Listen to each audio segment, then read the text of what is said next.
Alright guys, today on what to do, the tutorial is this Chevy C4500. This is a 2005 Duramax diesel, and we're going to change the idler pulley.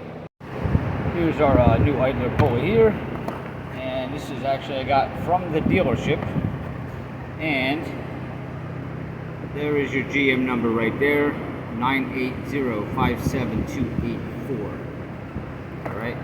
And to loosen that serpentine belt, I actually have a toolkit here in my box. This is an Evercraft one I got from Napa. Serpentine belt tool, part number 7769078. And it's a pretty handy tool to get down in those tight spots. So you basically just set this on. It'll lock in whatever angle you need it on to get that leverage. But you just pretty much lock this in there. And now you can use this whole bar here to get down in there. Come up here. So here's your alternator, and here you have a pulley here, and then over here is your tensioner pulley. But down deeper below that, there is another pulley. Let's see if I can get to it. Tensioner pulley, there it is, that one right down there, right next to the tensioner pulley. And that's going to be a 9/16 bolt. You may or may not need a leverage bar depending on how tight it is. So we're going to try to get a ratchet down in there and take that off. But the first thing we're going to need to do is we got to take the tension off of the serpentine belt. And you do that by, on your tensioner pulley here, you will see the spot there, right there. That's a ½ inch. So your serpentine tool, there's just the straight handle part has the 3/8, and then your end here, if you needed this as an adapter, has the ½ inch on it. So we're going to stick the ½ inch adapter part down there, and then we'll use the rest of this handle to put it in there on an angle far enough to where we can get enough leverage. And I'm going to zip tie this belt up so it doesn't fall off and then I have to reroute the whole belt. So to use this serpentine tool, take your small piece first.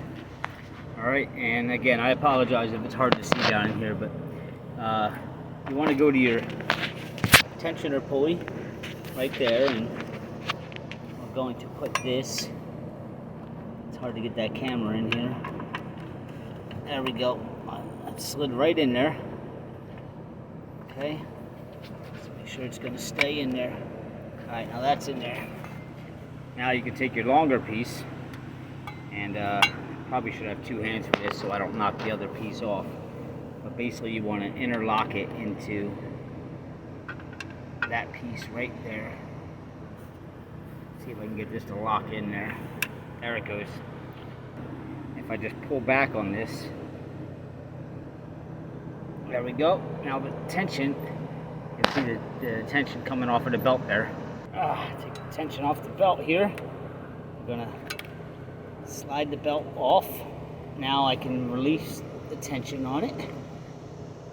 Just keep a finger on the belt so it doesn't drop down in there. I'm gonna try to get this zip tie around it now. And I would get a really long zip tie. I apologize that you can't see this, but I can't let go now.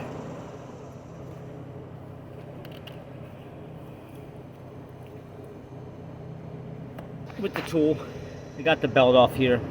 The belt started falling down. I held it with my finger and I zip tied it up to this wire here. So that's keeping this belt from falling completely down and having to rewrap it up. Now I can take my 9/16 and we want to get down there onto that pulley. So let's see, and I'll bring the camera down there afterwards if I can. Alright, so my ratchet drive is down on that pulley there. Alright, and you may or may not, let me get my arm down there, need a leverage bar.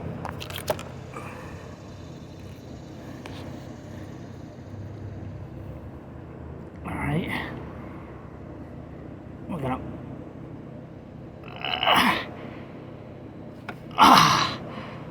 oh, we don't need one, so we're gonna unscrew that. It's not reverse thread or anything like that.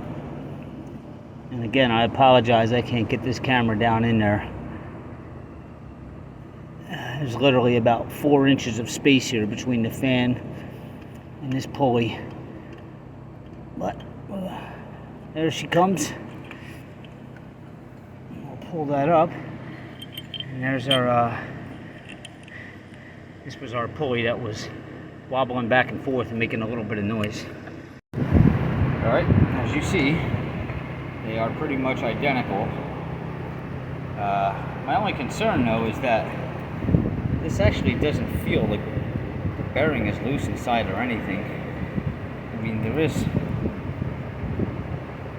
some scoring on this. It's dug in a little bit, but the pulley did have a slight wobble to it, so maybe it's because that bolt was loose. I don't know, but we already got it out. And this one you're basically just going to lower down in there and put that 9/16 bolt back in. Did put a little bit of anti-seize on the threads there, and let's get up there and lower this down in.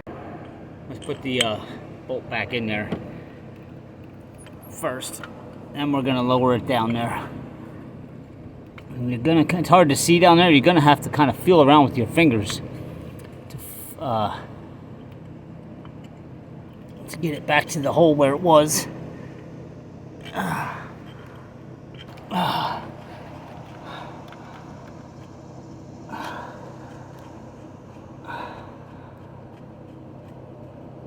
All right, now we're going to try to feed our belt back over that the way it was.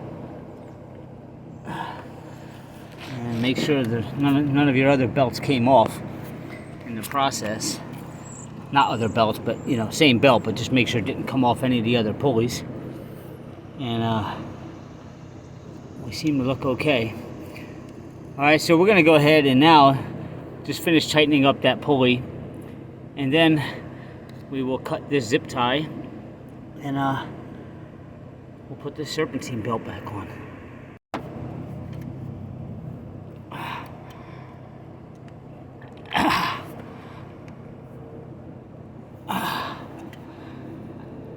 I do not have my torque wrench here with me today,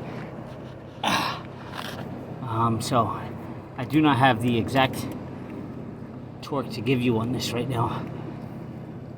All right, our pulley's on, it's nice and tight. Now we're going to